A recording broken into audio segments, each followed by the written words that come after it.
So, i-shout out ko muna yung bossing ko, si Sir Ispoy. Ang history namin noon, Sir Ispoylas. Maraming salamat. Kung wala ka, hindi ako na sundalo. Dahil kung hindi ka nagpayag na ito ang gagawin namin, na ikaw talaga ang naggawa ng SOG, Special Operation Group. Hanggat na si Sir Lapada ang na-stray namin dito. Okay. And itong episode na ito, dito natin makikita yung kung gaano ka-motivated yung mga tribo na lumaban at ipaglaban ang kanilang mga kabuhayan. Ito yon Special Operations Group. So doon, sir, na time, sa December 23 na, sir, ng 2001, na napanaginipan ko yung kapatid ko, sir. Sabi niya,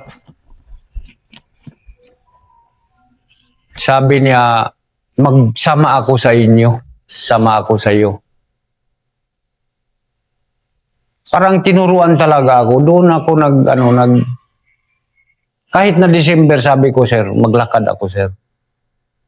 Kasi mahal ko yung kapatid ko, sir, na pinatay ng NPA. Maglakad ako, sir. Okay. Saan mo ba mamonitor yung NPA? Sabi ko, wala akong monitor, sir, pero maglakad lang talaga ako. Sige. Ipahatid kita ng sasakyan. Sabi ko, doon sa Kabalansihan, sir. Doon sa Kabalansihan, sir, hinatid kami. Sa alas 12 ng gabi, sa madaling araw, sir, nakababa kami ng sasakyan, lakad na kami. Sino-sino kayo, Master? Sino-sino kayo nito? Ilan kayo? Ang 5 lang kami, sir. 5 lang kami, yung tiyuhin ko, kapatid ko, at 2 pinsan ko, at ako. 5 lang kami. Doon, sir, na medyo nakatulog ako ng gunti doon sa lang ako sa yung pangpang lang, sir, mga lang 30 minutes lang maliwanag ako alas 5 na ng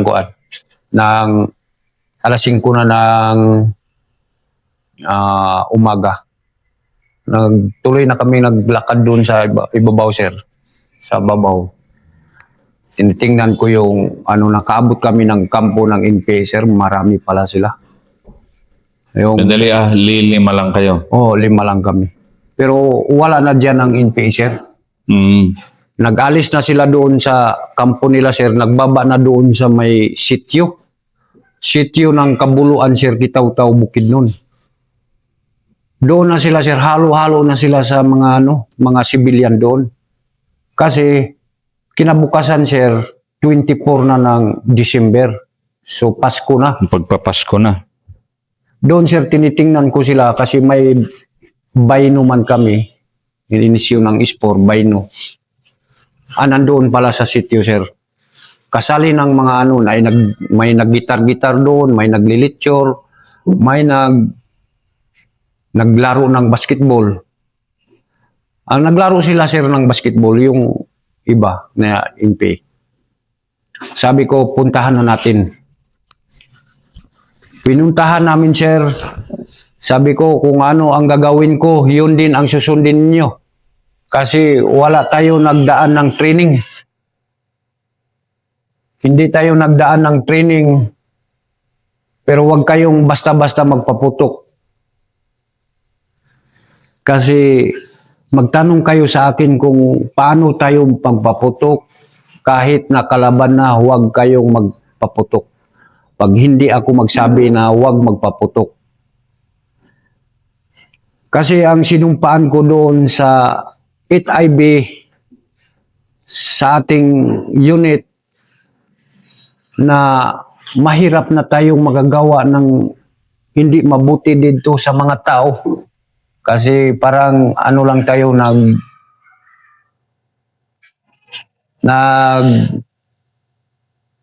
pasilong dito sa 8IB na mahirap na tayo ang makagawa ng masama na makasira sa ating unit. So doon, sir, na ano namin ang kalaban, nagbasketball. Sabi ng kapatid ko, Doy, maunahan na tayo. Kailangan na natin magpaputok. Sabi ko, wag. Ang gagawin natin kasi maraming sibilyan. Kung barilin natin ngayon, hindi na 30 lang ang mamatay dyan. Marami. Pero sacrifice natin ang buhay natin para walang mamatay na mga sibilyan. Kailangan yung hawak ng baril niyang linagay lang kasi yung mga baril diyan sa kay nagbasketball sila, sir. Yun na ang NPA, yun ang barilin, hindi yung mga walang baril.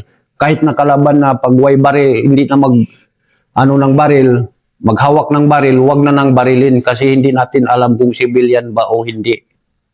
So doon, sir, nagtakbo kami. Hinaluan na namin yung NPA doon. So wala naman silang sir. Wala naman silang hawak ng baril. Di wala na kaming barilin. Kuha na namin yung mga baril nila. So doon,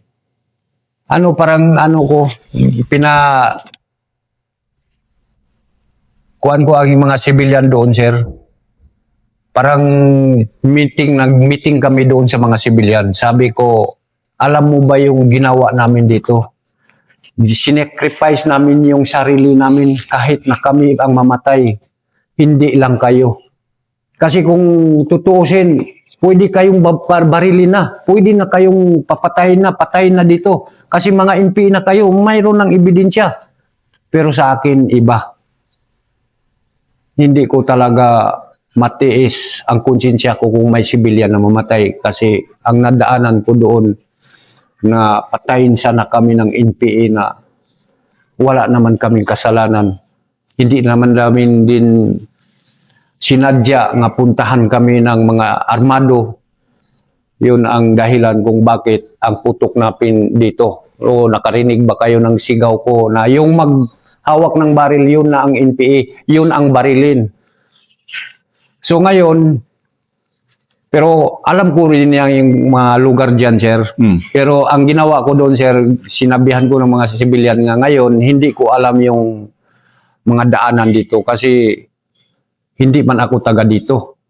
So kailangan ko ang tulong niyo, ihatid kami doon sa highway. Pero hindi pala nila alam na parang ginawa ko na rin silang kasi magpleno man yung NPA doon, sir.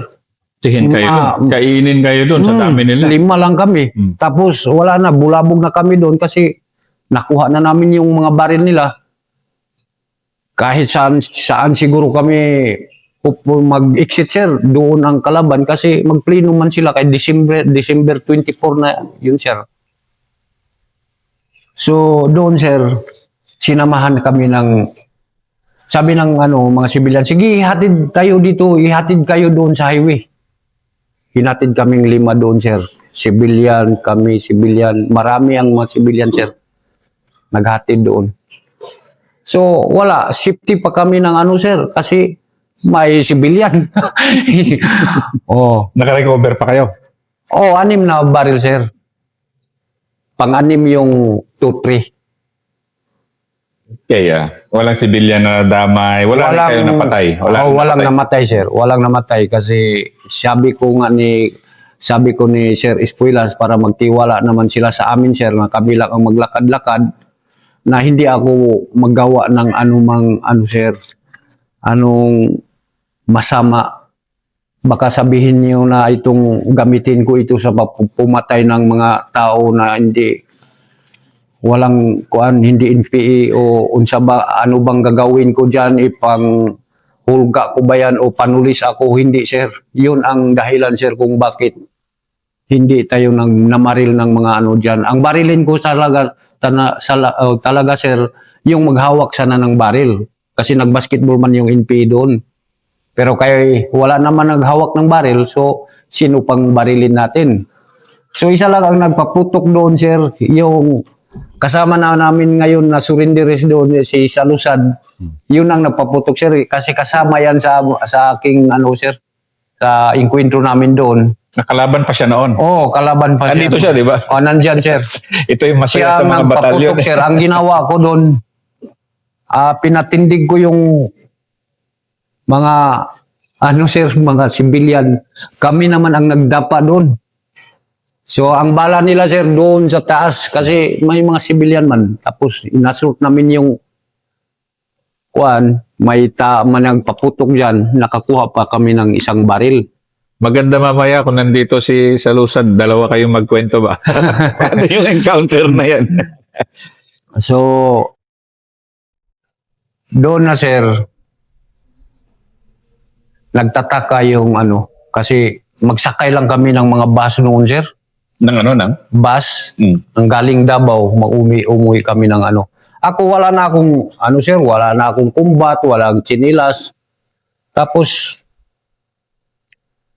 2 bisis nagpara kami ng kuan sa pagdating na namin ng highway. Hindi magpapara yung mga bus kasi mag-uwi na kami sa sa Maramag. Pinaano ko sa mga civilian, sir, maraming tao. O doon kami nakasakay na, sir. Walang kwentuhan, parang natakot yung mga pasayro doon sa ano. Kasi sumakay kayo. Oo, sumakay. Kasi saan kayo lumabas? Anong area? Sa May Buda? Kahusayan, sir. Saan? Kahusayan. Saang banda na yon? Dito malapit sa ano, sir, sa 'di ba Sinuda, Buda, Sinuda. Dito pa sa baba. Lampas pa ng Sinuda. Yung pababa na ng Davao talaga. Oo. Doon kayo sumakay. Doon kami sumakay, sir. Siyempre yung mga tao, sino tong 5 na to na armado, alam nila na yun. Tapos may mga baril pa. Hmm. Na ang issue namin ni sir na mga garan, doon namin sa sahig ng ng bus. Tapos yung mga M16 dito na sa amin. Sabi ng konduktor, saan ba kayo? Sa malapit na kami ng Quezon Bukidnon, saan ba kayo pupunta? Sabi ko, doon kami sa Maramag. Bakit ano kayo? Sabi ko, mga kapgo kami. Doon nag-umpisa sir ang nagsabi ang konduktor na huwag kayong matakot kasi ito, gobyerno pala to. Mga kapgo sila. May isa palang sundalo doon na nakasakay, sir. Sabi niya, bakit marami kayong baril? Sabi ko, nag-inkwentro kami doon sa taas. Tapos itong hinawakan namin, yun ang baril ng mga NPA. Kami, ito lang mga baril namin, yung linagay namin doon sa sahig ng bus kasi hindi bawal kami maghawak ng mga M16 kasi kami, mga kapgulang kami. Ito lang ang issue namin. Ganun ba? Doon nagpakilala ang isang sundalo, sir, nakalimutan ko lang, doon na-assign sa division. So pag-abot namin sa sir, sa Maramag, mga alas 9 na, sir, na alas 10 na sa gabi. Kinakatok ko si Sir Espuelas doon sa sa kwarto niya. Kasi naguna na ako doon sa sir, sa batalyon kasi dala-dala niyo yung baril. Isa lang yung sa akin yung lang recovered nyo, dala-dala nyo. Oo, sir. Dila na namin. Doy. Bakit? Sir, naka-score tayo, sir. Pero walang taong namatay, sir, kasi ganun-ganun. Okay. Doon, sir, nag-umpisa na ang tiwala ng ITIB sa akin. Kinabukasan, sir, nagbisita kasi nagtawag na si battalion commander ang doon, sir, ang division commander si Sir Simato. Tawag siya, sir, patawarin niyo ako, pinalakad ko yung tauhan ko, sir, naka-score ng 6 na baril. So kinabukasan, sir, may helicopter na, nagsakay na si Sir si Mato. Binigyan niya ako ng 11,000. Yan eh. Doon na, sir, kasi ang ano ko noon, ang status ko noon, sir, CBO. Wala ka pang allowance noon. Hindi ka pa kapgo eh. Oo, wala pa, sir. So doon, ang na-promote, kung bali na-promote ako, sir, kapgo. Naging kapgo ka na. Naging kapgo. Okay. Anong unang score mo bilang kapgo? Ito na. Next, unang ito. Oh, yes, sir. Okay. So, naglakad naman kami ulit, sir. Doon sa Panganan, Kitaw-Taw, Bukidnon. Pero sa kapgo na ako noon, sir, hindi na yung CBO. Doon, sir, kasi ang mga NPA noon, sir, doon sa barangay, hindi kami noong nandyan sa gobyerno, kami pang nandyan sa bundok kasi magtago-tago man kami. Ayaw ko kasing mabulabog kami makita ng mga tao, kasi maliit lang. Doon sa, sir, sa barangay ng Panganan, Kitaw-Taw. Nag-assort kami sana doon, sir. Kaya lang, nag-alis ang NPA. So doon ang mga kapitan doon, nagsabi sa akin, bakit nakaabot kayo dito? Sabi ko, Kap, ang NPA nandito sa barangay mo. Pero, ang aking lang sa'yo, huwag mo nang ipalakad yung mga tao mo dito. Sabi ng kapitan, hindi pwede na hindi sila maglakad. Kasi ang mga tao ko dito, araw-araw na naghahanap ng pagkain. Ngayon, ayaw mong palakarin. Ayaw mong paalisin. Masupport ba ni mong pagkain ng isang araw? Sabi ko, marami namang bigas doon na marami namang bigas ng NPA doon. Bakit hindi mo ipakain? Kayo, sige, palakad mo na. Kayo, huwag kang mag-alis dyan. Kasi magkaintindihan tayo kung mag-alis ka dyan, sabi ko. Kasi ang NPA, sir, nandyan talaga sa barangay nila. Sabi ng kapitan, sir, doon, kung matapang ka, puntahan ng NPA doon. Nandyan ang NPA. Kung talagang matapang kayo. 5 lang kami, sir. 5 lang kami na sabi ko, kasi sir, ang ilog doon, nagbaha, sir. Nagbaha yung ilog. Tapos nandyan sa kabila yung NPA. So, sabi ko, mag-hold line tayo. Kaya may nagsabi man, sir, na magkuha ng bigas ang iba na NPA. Sabi ko, wala. Mga kalahating oras na, sir, wala mang NPA nagpunta doon. Di sabi ko, may pastor man, sir, nga galing sa sa ibang barangay, magpunta doon sa Tagum. Doon sila nagsakay sa yung tinatawag namin na gakit, sir. Gakit kung sakwan pa parang bangka, sir. Pero walang makina. Yung kawayan bang sasakyan nila sa ilog. Yun ang tinawag ko, sir. Muna yung kuan mo. Ang gakit mo dito. Kami ang magsakay, kayo balik kayo kasi masama ang panahon, sabi ko. Hindi man ako marunong maglangoy. Dito ako sa bangka. So, ang kasama ko, sinabihan ko na kayo, kung gusto pa niyong mabuhay kayo, kasi mahirap na nga magtanggihan natin yung tinuro nilang kalaban dyan kasi sabihin naman tayo na wala kayo. Naghanap kayo ng kalaban tapos tinuruan na kayo, mag-alis pa kayo dyan. Di puntahan na lang. Ang kasama ko, sir, dito kasi 4 sila. Tapos nagkuha lang sila ng damo, linagay dito sa para hindi sila ng tubig.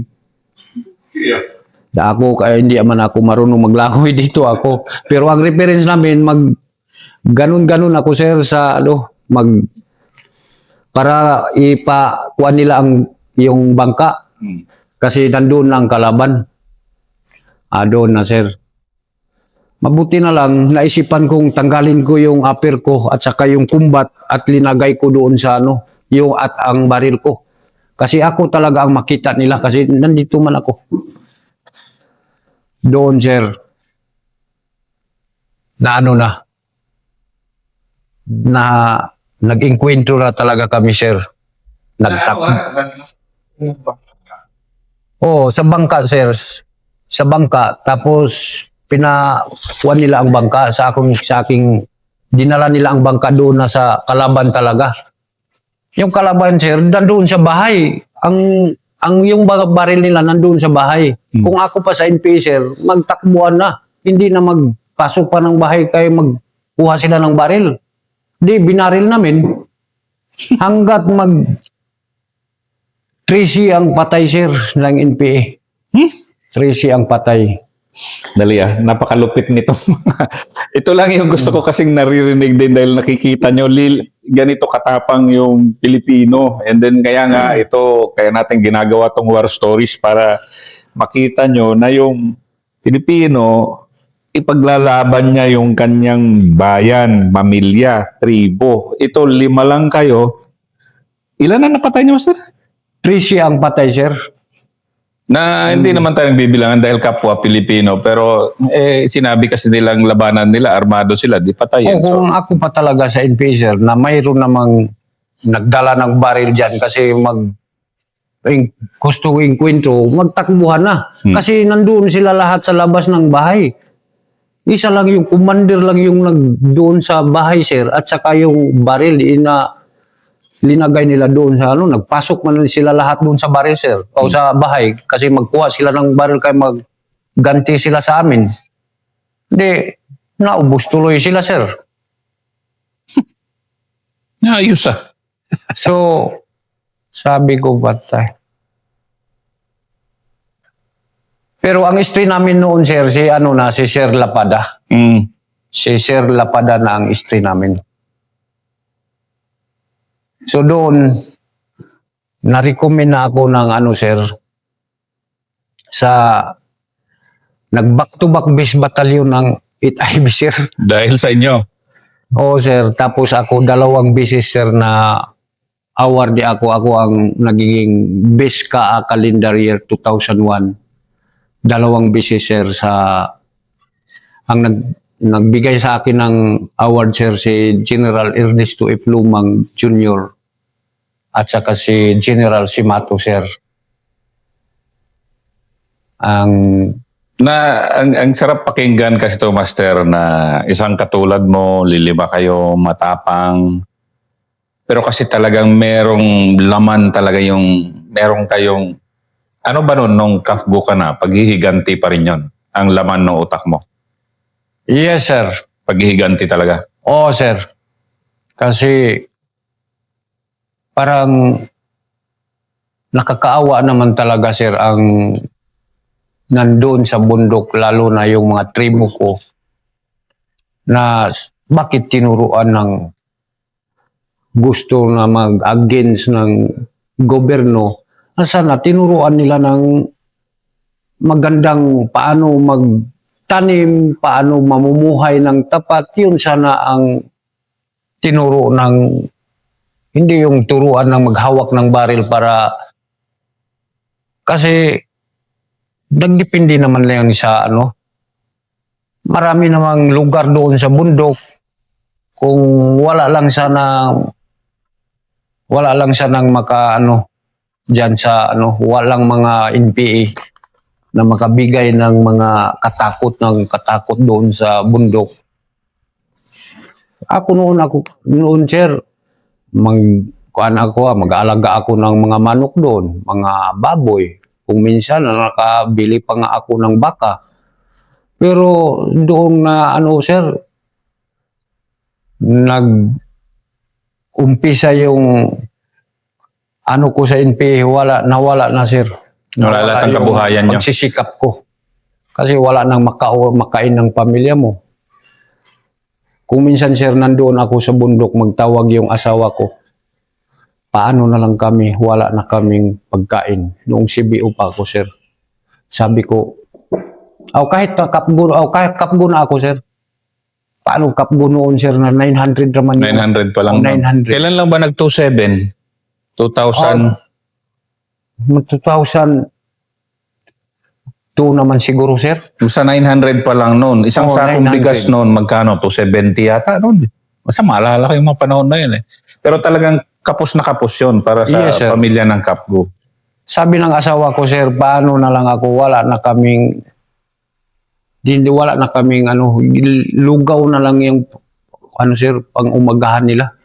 Sabi ko, kayo lang yun talaga ang makadiskarte dyan kasi paano ako, nandito man ako sa bundok. Kasi yung ko sir, payag ko doon sa Musuan, linagyan ko ng radyo, yun alin ko sir, kay ang nakuha pala namin at itong sir, yung doon sa Kabuluan, 6 na barrel plus na may isang radyo na alin ko, pero hindi ko binigay sa Yan ang sikreto mo pala. Monitored mo tuloy ang kalaban. para mamonitor ko yung asawa ko kasi wala mang cellphone noon. Oo nga pala. Oo. Para makatawag kasi ako, may issue naman din akong radyo. Sa Musuan ka? Sa Musuan Peak? Doon na kami yung pamilya ko sir, doon na naninirahan. Pero ako, Dito sa may Musuan Peak. Musuan Peak sir. Umakyat kami doon ni Lieutenant Escuelas noon eh. Biglang nawala yung brake ng hammer ko.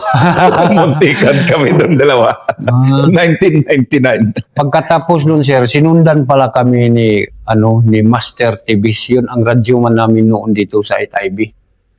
Sabi niya, Doy, sino yung babaeng kausap mo? Sabi ko, asawa ko, Master. Sabi niya, Day, kung makopya mo ako, magpunta ka dito sa batalyon, ako ang bahala sa iyo. Doon, sir, parang inibutan ako ng tinik doon sa bundok kasi may pagkain ng aking asawa kasi narinig ko sa radyo na siya na ang bahala. Gaano kabuti ang 8IB sa iyo noon, Master? Yung gano'n na... Basta mabuti, sir, ang 8IB sa akin. Kasi yun yung naisipan ko sir, sayang ang mga buhay ng mga tao, mga bababait na wala lang dahil lang sa mga kalaban natin. So doon isang busy sir na yung sinabi ko kanina, nakainkwento kami sir, naglakad na naman kami ulit. Kasama ko ang PL na ako noon, si Garcia sir.